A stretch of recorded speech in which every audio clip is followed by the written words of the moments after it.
Lexus makes 12 models in the US, and over a third of the vehicles sold carry an RX badge. So today we're going to try to make sense of that, and we're going to see where this falls short. The most glaring problem to me is that there are many alternatives to the RX. One even shares a powertrain, platform, and wheelbase. The Toyota Crown Signia does give you a quiet, comfortable ride. It's also just as versatile, and it costs roughly 10 to 15 grand less. On paper, the argument here isn't that strong for the RX, but after driving it, I'm sold. Briefly, if you enjoy fun, detailed car content, consider subscribing and hitting the notification bell. Thank you. For 2025, the RX is unchanged with the exception of a new trim, a black edition, and a standard fully digital gauge cluster. The thing that I appreciate the most about the RX is the quality. It's the small details, like the way the latch feels as I shut the door, the tight panel gaps, the strong construction, the wood materials, the insulation, the lack of vibrations on the road, even the feel of the window switches and how quiet the motor is. It's these subtle bits that end up making this feel a lot nicer than something like the Lexus NX. And I'm not saying the NX is a bad car. I do think it's still pleasant to drive and it's comfortable, but it feels like a well-cultured RAV4, whereas the RX feels less Toyota.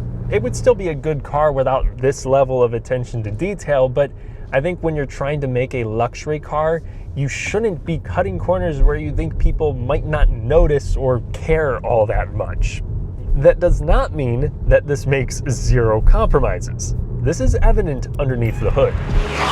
We're gonna have 4 power plants that all share something in common with a Toyota. The regular RX 350 will come with a 2.4 liter turbocharged inline-4 and an 8-speed automatic. I've driven this in a few different applications, and it provides a lot of torque, especially there in the mid-range. It doesn't make the most refined noises, neither does the 2.5 liter that you'll find in the hybrids, but so far it seems to be a good engine. I've also found the transmission to be quite smooth and reactive, though the exception was in the Lexus TX. There I did experience some hesitancy. If you want the most performance from the RX, you can now get something called the Hybrid Max powertrain, which is essentially the same 2.4 liter turbocharged engine with a 6-speed wet clutch automatic, no torque converter, and an electric motor sandwiched in between the two up front. Then it adds another powerful motor at the rear as an E-axle. There's no drive shaft connecting the two, making for a total output of, I think, like 366 ponies. I've driven that in the Toyota Crown, and honestly, I wasn't all that impressed with the flat-out performance. It was more so about passing power. I see it really appealing to the people who want V8 torque and don't have the hearing to notice the difference. You can also get this with Toyota's tried and true naturally aspirated 2.5 liter inline-4, and that'll be hooked up to their 4th gen hybrid system. Not the latest unit, but that'll come with 246 horsepower, so passing shouldn't be much of a problem, and you'll get stellar efficiency. Yet Lexus doesn't stop there, as you can also get the hybrid with more juice and a bigger battery pack to make for a PHEV. That's going to bump power output to over 300 horsepower, and it gives you more of that immediate electric response that you would get with an EV. I really like how this accelerates. 0 to 60 will come up in 6 seconds, but it also just feels really relaxed. And any of these 2.5 liter based setups come with Toyota's eCVT, which feels direct and linear from a stop. It's quick to react and extremely reliable. It doesn't actually share anything in common other than the noise with a traditional CVT. Audibly, this thing just reminds me more of agricultural equipment than a luxury cruiser. And that's an area where the old V6 was superior. Though I do think the Powertrains and the RX as a whole deserve credit for their configurability. So yeah, you have 4 different powertrains based on 2 different engines. You can also choose from a plethora of different features. You can get 6 different interior colors, 4 different kinds of accenting, along with a comfort-tuned suspension or a sport adaptive setup, which is supposed to give you the ability to stiffen it up to improve your handling. That way the RX has you covered if you're trying to get to Cracker Barrel in comfort or in less than 5 minutes.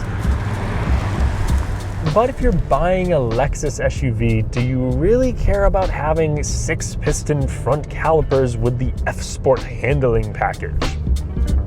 What you probably want more is a posh ride, and that's what you're gonna have.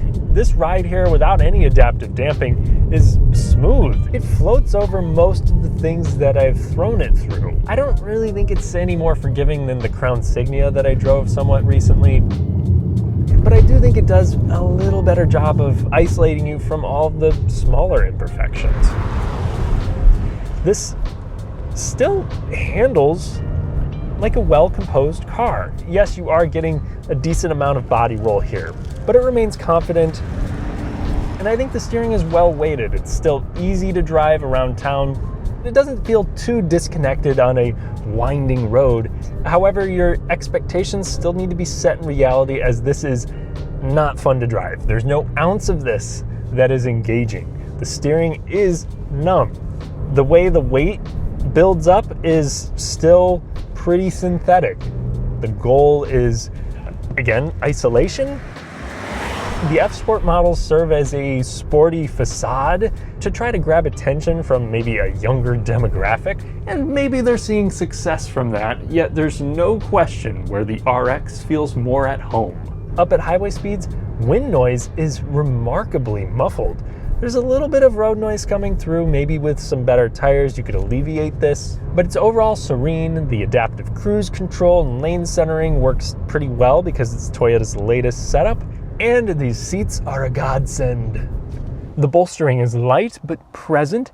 The seat bottoms are nice and soft, and you can get an extension for even better support, really helping out taller drivers. The passenger can also get that along with a memory seat function. For the rear seat occupants, if you want a little bit more legroom, or if for whatever reason you as the driver want to move the passenger seat, you can. It actually has its own controls on the side, at least in the luxury trim. But the cool details don't stop there. We have Lexus's dual opening center console. We also have an adjustable cup holder, so say you have something tall, it sinks down, and then you can have it return through a button. And a small point of contention for some are these electronic door releases, which admittedly is overcomplicating something, but if the goal here is luxury and minimizing your own personal effort in every way that they can, just tapping a button makes a little bit of sense. Now, where I start to disagree with Lexus is some of the other implementations of tech. One, the head-up display. Honestly, I think I would avoid this feature because a lot of things have to be done through that display. Like, even if I just want to change what song is playing, I have to first click to activate the head-up display and then click again to skip the song. Why do I need to press something twice when I can do it once in basically any other car, especially when we already have a nice digital gauge cluster? And you get more configurability with the new 12.3-inch setup that's superior to the one in my 2024 tester. I'm also not a fan of the driver watch system. The advantage to it is that it gives you a hands-free cruise in traffic jam situations. However, it does get confused if I put my hand on top of the steering wheel, or it just doesn't like what my face is doing. It's not too bad, but it comes with front cross traffic alert as well, which is so much more frustrating. This will basically just sound the alarm anytime you're starting to creep forward and there's cars driving past you. And that has only been annoying and never helpful. At least the infotainment isn't too bad. It's simple, the resolution and response time are good, and I do like that they give you somewhat physical dials to control your temperature. However, there's a slight latency to them. Tactile analog controls would make this feel more expensive. Some of the tech here detracts from an otherwise well-executed cabin. Like I said earlier, it's got a solid feel, it has good materials, I like the depth of the design, I like that it's still pretty practical, and you can get great features in this thing as well. I do want to touch on the 23-speaker Mark Levinson sound system. It's punchy, it's got a good surround sound experience, but it's not quite as crisp as what you would get from the best of the best, like the Bowers & Wilkins setups you'll get in some Volvos. Anyway, we also have heated and ventilated seats, not just up here, but around the pack. Even at 6'3", I have enough space to fit behind myself. It's comfortable too. We have good support, we have electronically reclining seats on the luxury trim, and a sunshade. The cargo area is hindered in height and the seats don't fold flat, but it is long and reasonably wide. Plus, it comes with a 40-20-40 split rear row and a spare tire, unless you go with the PHEV.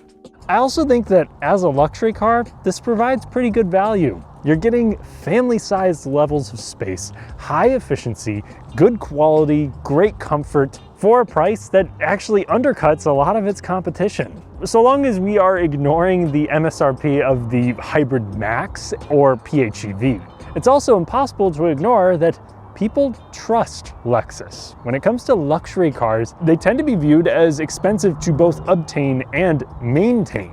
But because Toyota is steering the ship and the powertrains under the hood are put into millions of vehicles every year, the brand is consistently topping the charts of reliability, even with their turbocharged 4-cylinders. So I would let Lexus prove themselves with their new powertrains before we assume the worst. If you're not ready for it, just wait. We'll see how things shake down. And if you want just a naturally aspirated engine, you can still get it if you go with the hybrids.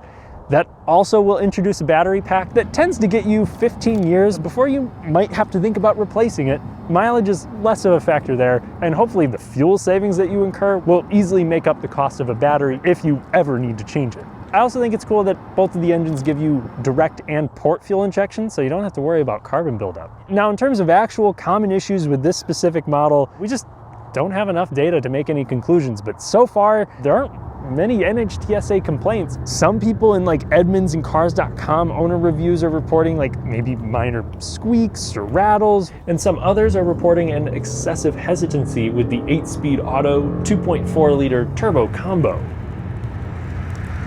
I think the biggest thing detracting from the luxury SUV experience is the engine noise. The old V6 wasn't majestic, but its voice had more presence, whereas this just sounds like a well-muffled taxi. And my second biggest grievance is the kind of annoying tech. The head-up display, the front cross-traffic alert, the driver monitor system, I think they could all be more well thought out. Just like most of its competitors, I also wish Lexus didn't place all of this reliance on digital controls. And while this is subjective, there's nothing about the style that repulses me or draws me in either. I also think the nose here is just kind of slapped on. It looks a little awkward, but the lighting is nice. And something that applies to a lot of other luxury vehicles is that you could just buy a used one. That move could save you 15 grand or more if you go with the previous gen, and you'd have a V6. But it is nice to have a fresh platform, more responsive tech, more passing power depending on which trim you go with, and the refinement here is hard to deny too.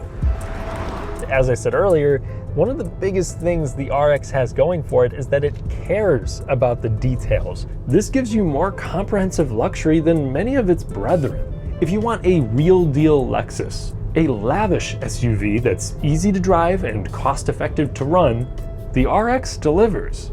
Now that they have the fundamentals and details locked down, it's time for Lexus to do the thing that's challenged their brightest minds for over a decade.